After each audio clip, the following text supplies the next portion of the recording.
I'm Vin. I'm Sori. That's Booby. And Culpy and Chip. We're continuing down the rabbit hole of Christian music, Christian metal. Doing some old school Christian metal, new school Christian metal.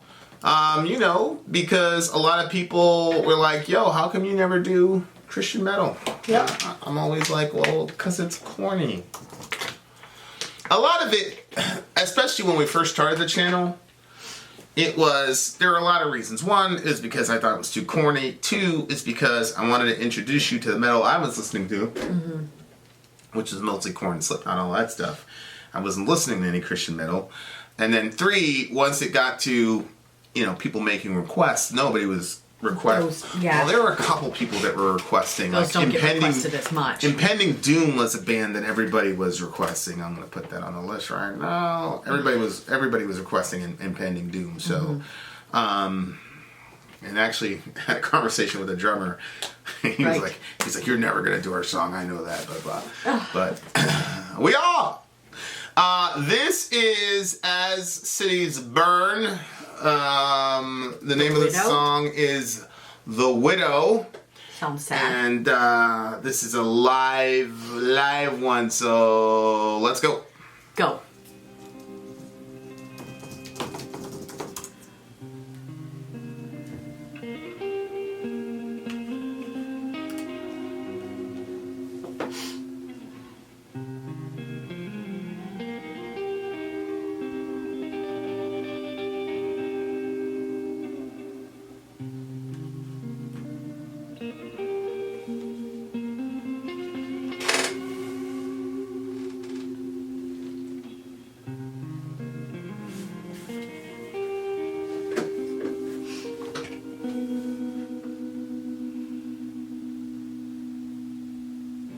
Dead man, were you ever alive, or was I just a seed buried deep inside some woman you wed right before you crawled out of her bed and crept down the hall? Did you think of me? Did you even for a second hesitate in the doorway? It's just something that I'd like to know, though I'd still love you if you told me that you just walked away.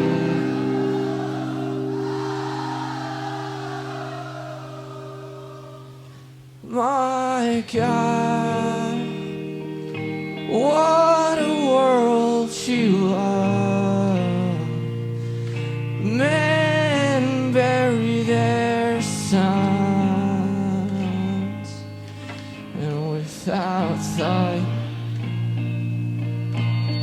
they just walk away.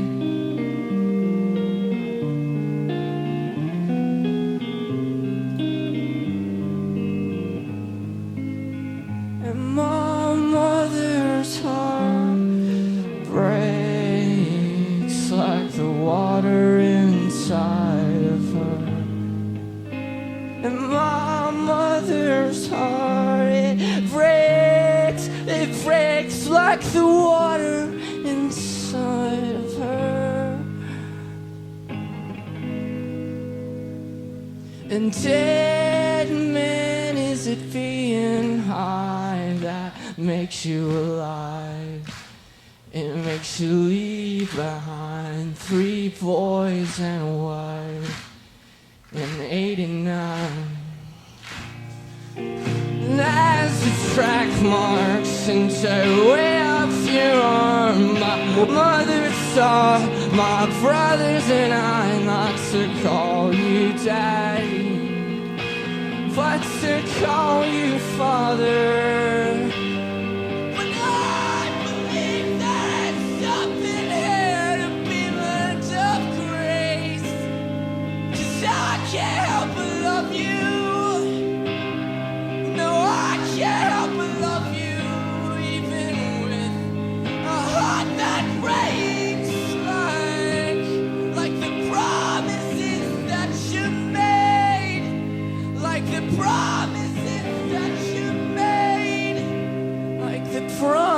choices that you made, 'cause I still love you.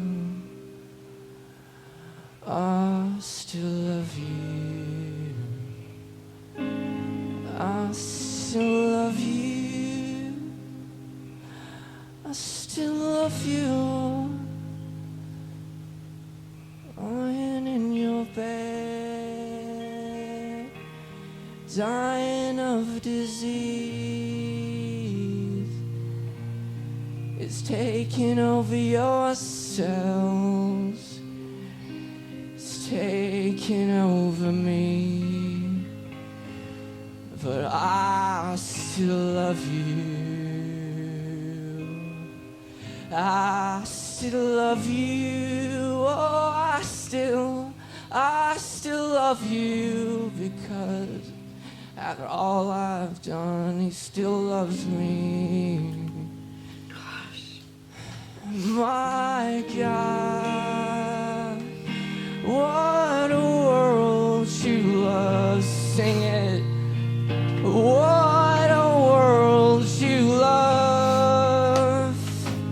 What a world you love. What a world you love.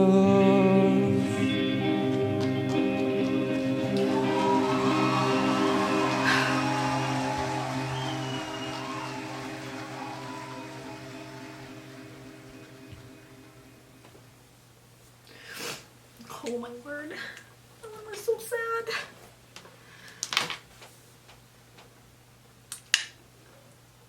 So he's basically saying he loves his dad because God loves him.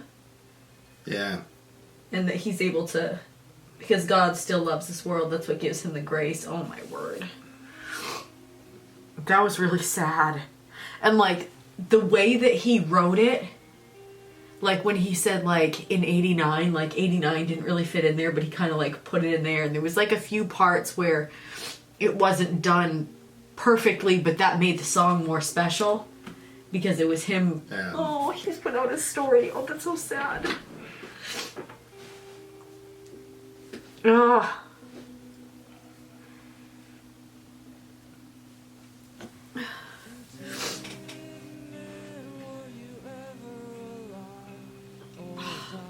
What a sweet kid. Oh. What?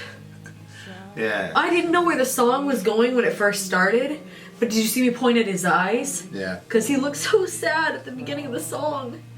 And then when the song was going, I was like, oh, well that makes sense. But I think that that's what the love of God is meant to do in us. But my gosh, like it should be a child having to do it for a parent. That's usually how it is. I think this is like when he says I can't help but love you. It's really, you know, I had that type of relationship with my mom where, you know, the way that I talk about my mom, it's like, you know. Yeah. But we had some real wars and real, you know, people would looked at us like, well, these people, they hate each other. And she said some really terrible things to me, and I said some really terrible things to her. And one time I came home, and she said, I don't like you. And I said, well, I hate you, so I guess I win. I went upstairs. Like, we had some real, like, crazy... Did you feel like that, or were you, like, fighting back because that was hurtful what she said? No, I mean, if you would have asked me, like, I felt that way. You did. But if somebody would have came in and did something to my mother, I would have killed him. Especially when that was like right before I went to the hospital. I would have literally took somebody's life. But my mom was like that. Like she would, and she would say like, you know, I'm sorry, blah blah blah. She'd say all these terrible things, and I'd be like, you think saying sorry's gonna? You think I'm just gonna? You know? But I mean, it's my mom. You know, Yeah. so it worked. Yeah. You know, like, and it was just crazy because, you know, my mom I'm assuming this guy had a heroin habit because he's talking about track marks, and Yeah. I'm assuming that's what ended up killing him. You know, my mom had, she was Oh, I thought he got cancer. she was a registered. His cells. Yeah, he could have died of cancer. That's true. She was a registered nurse, you know, and so she had access to a lot of drugs, and she, you know, that's how she ended up leaving this world. So it was a pretty crazy thing to see. Like, he's talking to his father, but you know, this is kind of that whole "I can't help but love you" line is pretty crazy because my word. because that's really how it was with my mom. Like, no matter what she said or did, I couldn't help but love. And I'm sure it was like that with me too. I said some pretty terrible things as a son, did terrible things as a son, and like I knew she couldn't help but love me. And there's some people that are like that, you know. You can't help but, you know. And then yeah, I believe there's something here to be learned of grace. Yeah.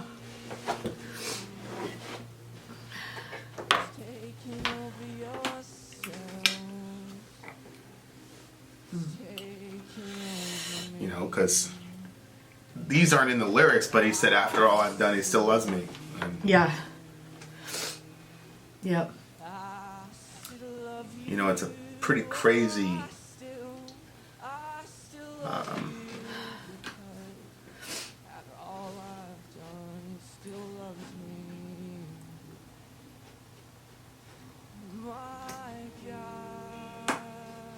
yeah.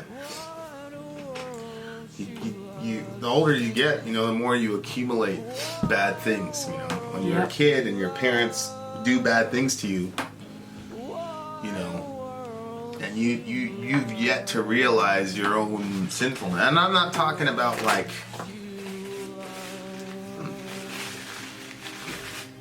not justifying it, because some parents do terrible, really horrible. I mean, Yeah. I've sat down and talked to a guy, and his mom used to sell him to drug dealers. Yeah. Like, literally sell him Yeah. to drug dealers. Yep. But as you grow up and you accumulate your own record of wrongness, and I'm so convinced. You know, we talked about in the earlier video about God's love and God's unconditional love, and it's like, well, that means He loved her like that too. Mm-hmm. You know what I mean? And so Yep. it's like, how can I revel in God's unconditional love to me and then deny it to my mom? Like, you know. But you that's something where, you know, Jesus made a statement about forgiveness, like, if you don't forgive them, my Father in heaven won't forgive you, or whatever. But I feel like a lot of it has to do with people who won't accept God's forgiveness won't forgive other people. Like, that's Yeah. Well, the basis for their forgiveness is not there. yeah, like You know? people who like hold on to anger and all the wrongs that have been done to them and Yeah. make a chart about every bad, like, those are people that won't accept God's forgiveness either. Yeah. You know, they won't forgive themselves for terrible things they've done, and they definitely aren't going to do it for other people. And so, like, when Jesus says, if you don't forgive, then God won't forgive you, I don't think it's God saying, oh, I'm not going to forgive you because you have an unforgiving heart. I just think it's talking about the type of attitude of a person who's unforgiving is a Yeah. person who won't accept forgiveness either. Yeah, I would agree with that. You know, but when you really think about the message as a Christian, like, and you really think about all the horrible things that you've done in your life, and then all of it is forgiven, and it's kind of weird to, you know, especially your parents. It's kind of hard to hold that grudge, you know. But yeah, my mom, that's a crazy. And there's other people in my life too, where it's like, if I sat down and said this and this and this, and they did this, this and that, but I just can't help but love them. I'm always gonna love. There's only certain people in my life I'm always gonna love them, like, no matter what our relationship status is or whatever, you know. And I just kind of hope that the kids you know, because they're going through a tough time with their mom, you know, because their mom left for her own reasons or whatever, and there's a lot of forgiveness issues that they have to go through, you know. Yeah. And I told them, you know, you were there, like I told them, it's not my place to tell you you have to forgive your mom.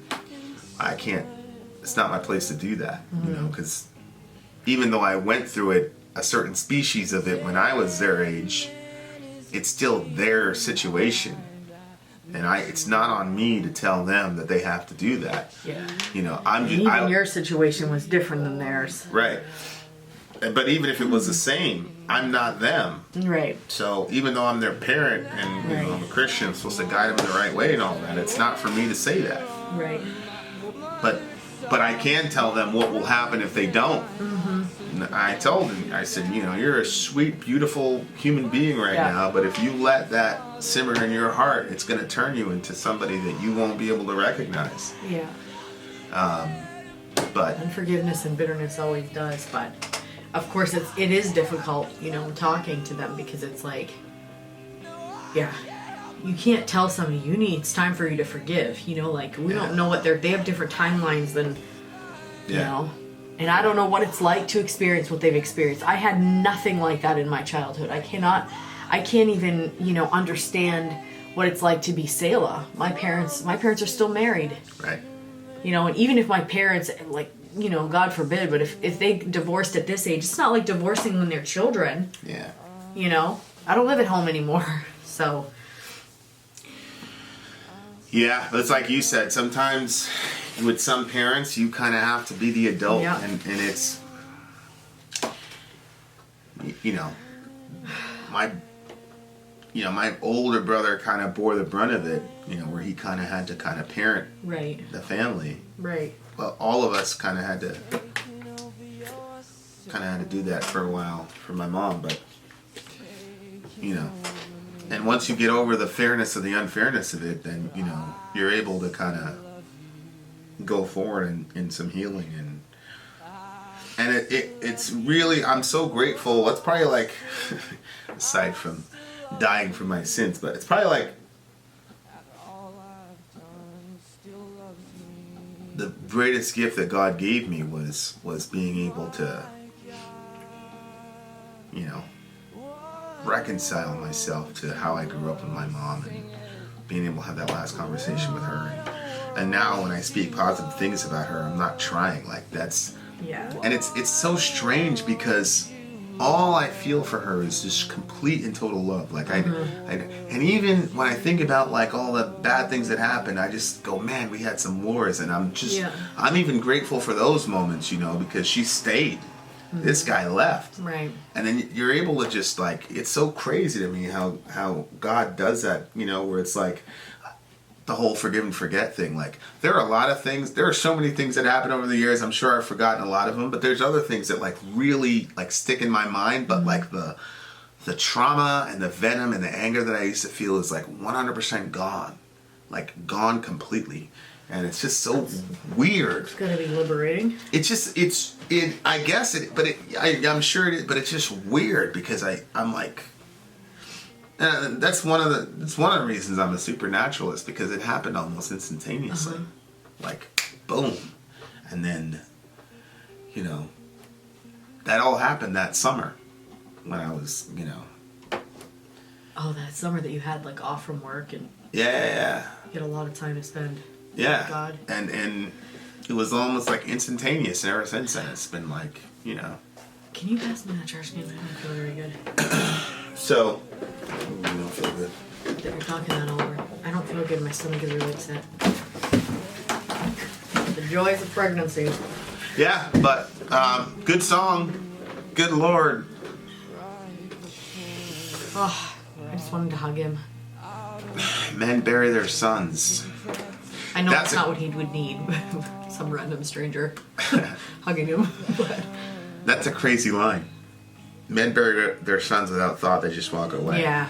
Because earlier he said, were you ever alive, or was I just a seed buried deep inside some woman you wed? Yeah. And then he says, you know, men bury their sons. Because that's what he felt like. Well, yeah, I mean, and I grew up, you know, I don't talk about my dad a lot, but I grew up, you know, feeling like that with my dad, but I never had that whole thing about my dad, you know? It was all the emotions and stuff were directed at my mom. Yeah. I didn't really sit and have these thoughts or have these conversations with my dad about, you know, that. You know, so he's alive. Your mom was such a strong character. Yeah. You know what I mean? Like you know, if he, I don't know, maybe I'm just, I don't know. I don't know anything about the situation as far as like what's actually the reason, but I would think that, you know, if you saw your mom and your mom had like such a strength about her that, you know, like, I mean, you saw her go through stuff, but at the same time she was strong. So, you know, Yeah. I don't know, you know, if this woman wasn't like your mom was and stuff, and it kind of, you know, seeing the frailty of your mother and seeing how he like did that and just like treated her like that, and then he wasn't there for you either, and because he said, "And my mother's heart breaks like the water inside her," like he saw his mom's heart break. You know, she might have been pregnant with his little brother, you know. well, that's what I would say. Yeah. No, she was pregnant with him. Because he said, He says 3. but wait, right up here. Yeah. Was I just a seed buried deep inside some woman you wed, right before you crawled out of the bed and crept down the hall? Did you think of me? Did you even for a second hesitate in the doorway? Or just something I'd like to know? Though I'd still love you if you told me that you just walked away. Oh, it's so sad. My God, what a world you love. Men bury their sons without a thought and just walk away. And my mother's heart breaks like the water inside her. I think that it was when she was pregnant with him.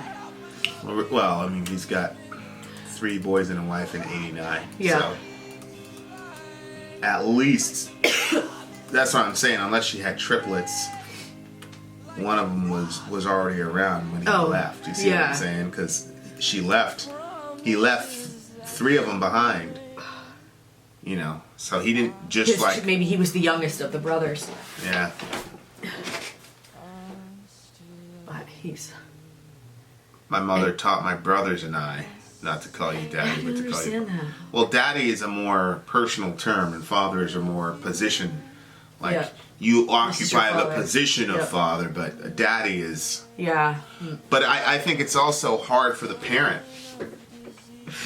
Yeah? So, like, she doesn't want to hear them calling him daddy because he's Yeah. not going to function like that.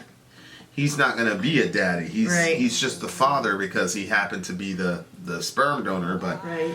but for her to hear him call them say that and want that type of relationship, I think it was just too much for her to hear that because she knew the type of person he was. Yeah, And that the drug was more important to him than the kids Many were. of them. And so she couldn't bear to hear that, you know. But at the same time, it's the cry of every kid. You wanna, you know, you want that. So, you know, it's a pretty jacked up, pretty crazy situation. Yeah. I remember, you know, all of us did that. You know, we were all like, okay, when we have kids, we're gonna be there. You know.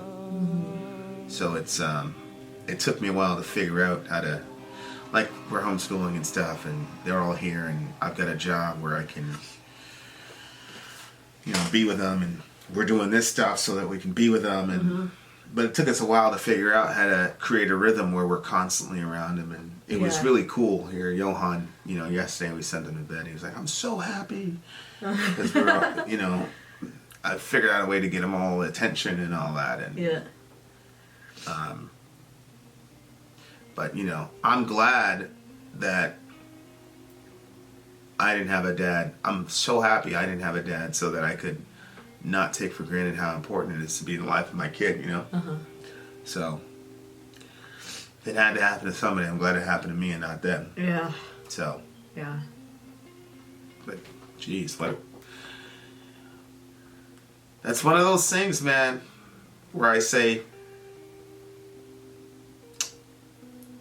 I've heard a lot of songs about not having your dad around. You know, Tupac did it. You know, Tupac did the song "Dear Mama," and then he made sure to go out and diss his dad. he said, "When my dad died, I didn't cry because my anger wouldn't let me mourn for a stranger." Oh man. So, if you don't have a template that highlights the virtue of forgiveness and things like that, then you know. Yeah. And I'm not judging Tupac for it because I get it, but at the same time, it's like that's not going to get you peace. Right. So, yeah, you know, and it's a weird, it's like your worldview creates the art that you can't function outside of your worldview when you create art. So Tupac has a worldview of he wasn't there, fuck that guy. You know, and so that's going to come out in your music. of course. But here, he's not saying my dad was awesome and everything is great, but he's saying also there's something here to be learned of grace. I'm not sure So he's got a worldview that he's got a grace-based worldview. He's got a worldview about forgiveness. So he has to be honest about what his dad did, but he can't escape the fact that you can only function on God's mercy and grace. Yeah. So it's crazy to me how your worldview can affect so many different things, you know. So It says that he's talking about when his younger brother was born. It's written about Cody and TJ's father who left them due to drugs. Oh, are they both in the band? Two brothers are in the band? I'm assuming. The name of the record is "Son, I Loved You at Your Darkest." What's that? Nergal did something like that. Yeah, well, isn't "I Loved You at Your Darkest"? Isn't that the name of their most recent record? I thought so. The Behemoth record? But scroll there again. It says that before the song's release, Cody sought to reestablish his relationship with his father. At Cornerstone in 2007, Cody sang the song to a packed-out crowd and added the third verse, which is the one we heard. Jeez, man.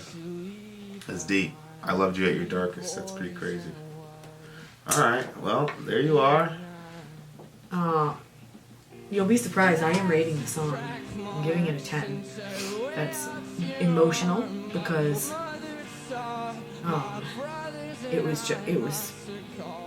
this is something very sweet in your heart. It's just sad and honest and brave of him to put that out there, and it was beautifully intertwined with like the gospel and the way that God loves us, and I don't know, I feel proud of him like he's my little brother, but Yeah. You did a good job. he did. Yeah. I'm assuming his dad died. Starts Yeah. the song with "Dead Man." He wasn't able Yeah. to reconcile him. I don't know. Who knows? Well, I think that when he calls him dead man, it's just that's how he was seeing him. Well, at the end where he talks about, you know, it's taking over your cells, you're on Yeah. the bed, you know, I'm Right. assuming his dad died by the time that this song was written, but... Yeah. Alright, good. It's a silent count for you? Yeah, I'm good. Yeah. Vin out! Sorry out. Gone! Of disease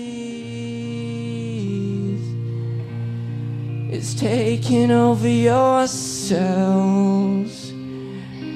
It's taking over me, but I still love you.